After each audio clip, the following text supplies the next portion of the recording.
Pada 8 Juli 2026, Direktorat Siber Polda Jawa Barat secara serentak menggerebek jaringan judi online internasional yang diduga beroperasi melalui aplikasi live streaming bernama DasX. Jaringan ini menjalankan praktik perjudian secara terstruktur dengan melibatkan sejumlah pihak, mulai dari pengelola platform hingga jaringan operasional di berbagai daerah.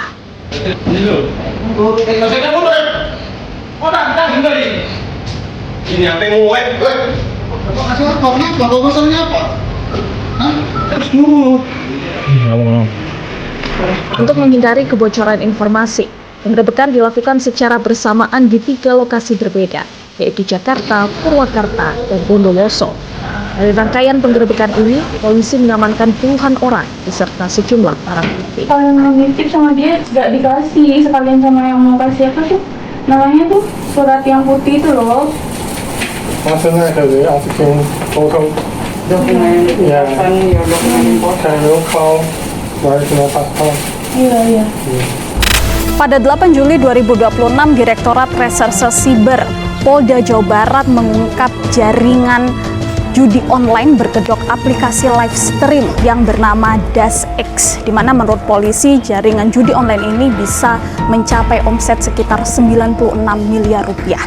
Nah, ada 3 tempat markas operasi dari jaringan judi online ini pemirsa, yaitu yang pertama ada di Jakarta yang merupakan kantor operasi tempat judi online ini bekerja, kemudian ada juga di Bondowoso yang merupakan rumah tinggal salah satu dari agen yang mengoperasikan judi online ini, dan yang ketiga adalah di tempat kami berdiri saat ini, yaitu merupakan sebuah rumah tinggal di kawasan Purwakarta, Jawa Barat. Kalau Anda lihat di belakang saya ini pemirsa, ini merupakan rumah yang pada tanggal 8 Juli 2026 lalu ini digerebek oleh Polda Jawa Barat karena diduga terdapat aktivitas judi online di dalamnya. Jadi ini merupakan rumah yang cukup besar ya, berada di sebuah gang di Purwakarta. Kalau kita lihat ini ada sekitar 3 lantai. Dalam video yang kami dapatkan dari polisi pada saat itu di tanggal 8 Juli, tampaknya masih sekitar siang atau sore hari ketika penggerebekan ini berlangsung. Polisi ini masuk dari gerbang yang saat ini berada di belakang saya. Nah, kalau kita bisa intip sedikit pemirsa, karena ini cukup terbuka ya. Ini memang cukup luas rumahnya, jadi di balik pagar ini merupakan rumah yang begitu luas dengan halaman yang luas, ada kolam renang juga di dalamnya. Polisi memasuki rumah ini, kemudian segera mengumpulkan barang bukti.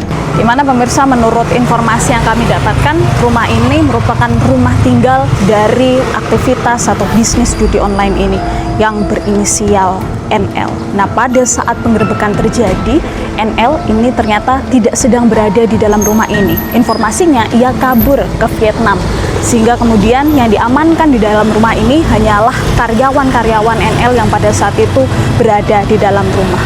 Kita tadi bertemu dengan Ketua RW di lingkungan ini yang pada saat itu menyaksikan langsung penggerebekannya. Selamat sore, Pak. Saya Tanti dari Fakta TV. Oh iya. Pak siapa?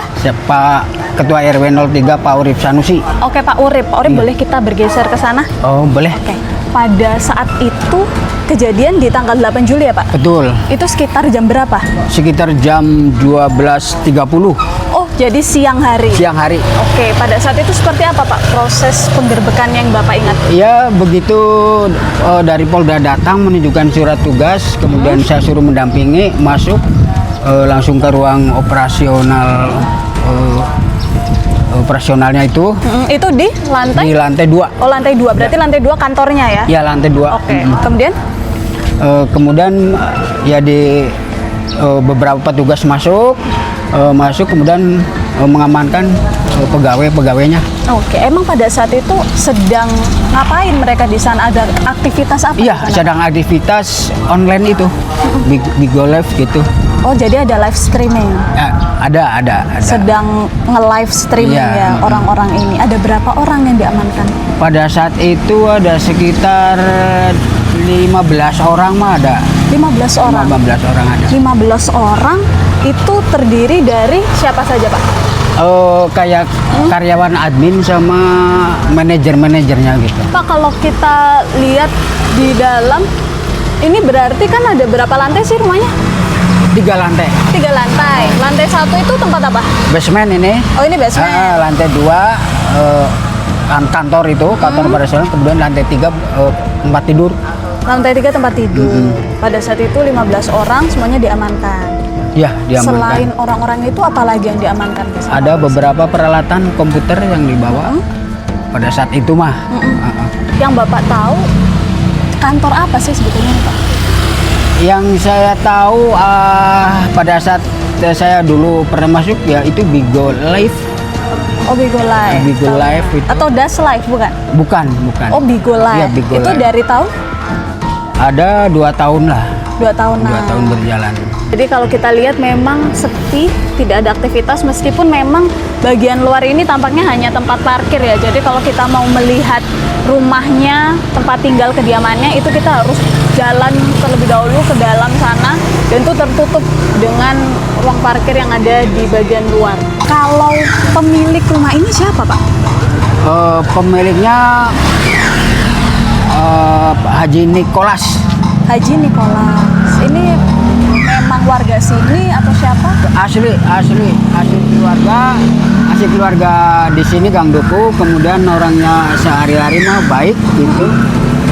Dia tuh sebagai garda terdepan di bidang sosial keagamaan di lingkungan. Oh gitu. Ya, Nah, pekerjaannya apa sehari-hari? dia tuh punya material. Toko material. Toko material itu pokoknya usaha yang paling ini sebenarnya toko material. Dia itu di toko Kartajaya. Material yang paling besar di Jawa Barat juga. Tapi kalau kantor live streaming ini milik siapa? Iya, milik Haji Niko. Haji Niko juga. Iya. Dan itu sudah sekitar 2 tahun. Ya. Ada nggak sejauh ini, selama ini yang Bapak tahu aktivitas yang mencurigakan atau mengganggu? Nggak ada, justru kaget gitu tahunya yang Bigo Live aja itu. Kalau Bigo Live kan resmi katanya itu ada izin. Yang kayak gitu kami tidak mengetahui persis. Kantornya beroperasi 24 jam atau gimana, Pak? Betul, 24 jam. Karyawannya tuh ada 3 shift. Itu juga alhamdulillah juga memperdayakan warga lingkungan juga sebenarnya gitu. Oh, karyawannya dari sini? Iya, lingkungan sini. Dari Purwakarta, polisi mengamankan beberapa kendaraan mobil mewah, motor, hingga peralatan elektronik. Beberapa bangunan, termasuk toko bangunan di Jalan Taman Makam Pahlawan Purwakarta, juga turut dipasang garis polisi untuk keperluan penyidikan. Saya saat ini berada di Jalan Taman Makam Pahlawan di Purwakarta, Jawa Barat. Toko material yang berada di samping saya ini merupakan salah satu lokasi yang digerebek polisi beberapa waktu lalu berkaitan dengan operasi judi online yang diungkap oleh Direktorat Reserse Siber Polda Jawa Barat. Kalau Anda lihat pemirsa, sampai saat ini memang masih dipasang garis kuning polisi mengingat proses masih berlangsung sampai hari ini. Nah, toko bangunan Kartajaya ini merupakan toko bangunan yang dimiliki oleh Nikolas. Jadi kalau kita lihat di sini ada tulisan pemirsa bahwa area ini disegel karena dalam pengawasan serta proses penyidikan oleh Direktorat Reserse Siber Polda Jawa Barat. Nah, karena dipasang segel dan juga garis kuning polisi, artinya pada saat penggerebekan di tanggal 8 Juli 2026 lalu kemungkinan besar ada barang bukti yang ditemukan oleh polisi di tempat ini sampai kemudian sampai hari ini akhirnya masih dalam penyegelan. Nah, akan tetapi pemirsa, informasi yang kami dapatkan dari warga sekitar, toko bangunan ini memang merupakan usaha milik Nikolas yang mana ini sudah berjalan bertahun-tahun sebelum usaha judi online yang informasinya ini sudah berjalan sekitar 2 tahunan ini menurut kesaksian warga yang ada di sekitar sini. Kita juga tidak tahu pasti ya apa kemudian bukti yang ditemukan polisi, akan tetapi karena sampai sekarang masih disegel, artinya ada kaitannya toko bangunan ini dengan operasi judi online yang saat ini sedang ditangani oleh Polda Jawa Barat. Ada sejumlah barang bukti yang disita polisi, ada toko bangunan yang disegel, kemudian ada kendaraan juga ya. Menurut polisi, kalau toko bangunan dan kendaraan ini adalah hasil dari tindak pidana pencucian uang. Ini juga perlu kami klarifikasi ya Mbak, bahwa toko bangunan yang dilakukan penyitaan oleh polisi itu sudah berdiri kurang lebih tahun 1955. Dan NAL saat ini mengelola toko tersebut sebagai generasi ketiga. Jadi kami dapat sampaikan dengan tegas dan jelas bahwa toko bangunan itu tidak ada kaitannya sama sekali dengan apa yang dituduhkan atau apa yang menjadi permasalahan saat ini. Juga banyak sekali barang-barang atau harta yang disita oleh polisi yang tadi disampaikan oleh Mbaknya diduga terkait dengan TPPU, itu perolehannya jauh sebelum Tempus Delicti 2024. Dan barang-barang itu banyak sekali, saya bisa bilang lebih dari 70-80% yang perolehannya di bawah Oktober 2024 atau sebelum Oktober 2024. Saat petugas datang, pemilik rumah berinisial NAL tidak berada di lokasi. Penyidik menduga NAL telah melarikan diri ke Vietnam. Mengenai tersangka NAL, kemudian menurut polisi ini sempat kabur, melarikan diri ke Vietnam ketika terjadi penangkapan, bagaimana? Ini juga perlu kami klarifikasi bahwa pada hari penyidik melakukan kegiatan paksa tersebut, kalau kami tidak salah di tanggal 8 Juli, di hari yang sama NAL sudah dijadwalkan untuk pergi ke Vietnam, di mana kepergian tersebut adalah reward atau hadiah dari satu perusahaan cat. Karena tadi dia mengelola toko bangunan ini, dan di toko bangunan ini penjualannya mencapai target, sehingga dia diberi reward untuk pergi ke Vietnam. Dan program ini sudah berlangsung sejak bulan Oktober tahun 2025. Oke, artinya tidak benar ya kalau melarikan diri. Tidak ada hubungannya sama sekali, karena ini sudah terencana jauh sekali terencananya, dan itu mungkin bisa dikonfirmasi dengan banyak pihak.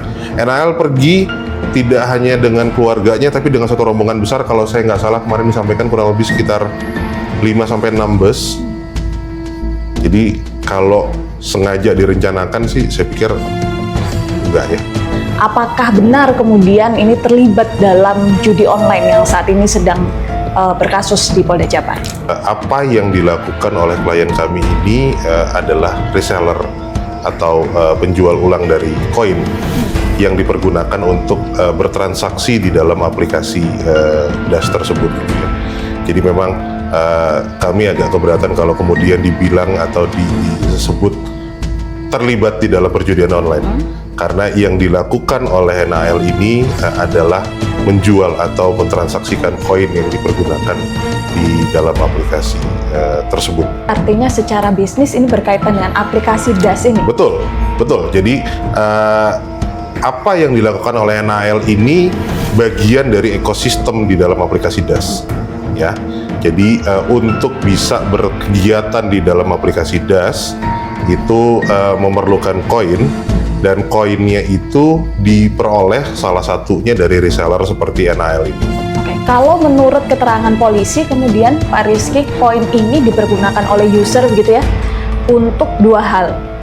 Memberi gift pada host di live stream dan juga untuk bermain game. Nah, ini kemudian yang dipermasalahkan karena dalam game ini mengandung unsur judi, kemudian pengguna ini bisa deposit, bisa juga withdraw, menarik uang setelah memenangkan permainan game. Nah, dari pihak NAL sendiri, apakah kemudian mengetahui kalau koin ini dapat digunakan untuk aktivitas tersebut? Oke, tentu kita nggak bisa menilai satu persatu maksud dan tujuan orang membeli koin tersebut ya.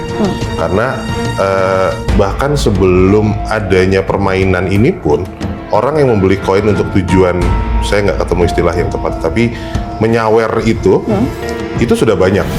Ya, itu sudah banyak. Jadi kalau misalnya kemudian dibilang apakah beli koin tujuannya untuk permainan, ya nggak semuanya juga melakukan seperti itu. Dan kita juga tidak bisa memilih atau tidak bisa melarang orang yang membeli koin untuk keperluan permainan. Oke, artinya saya ingin konfirmasi kalau di sini peran dari NAL hanyalah sebagai agensi begitu? Betul. Jadi perannya itu ada dua ya.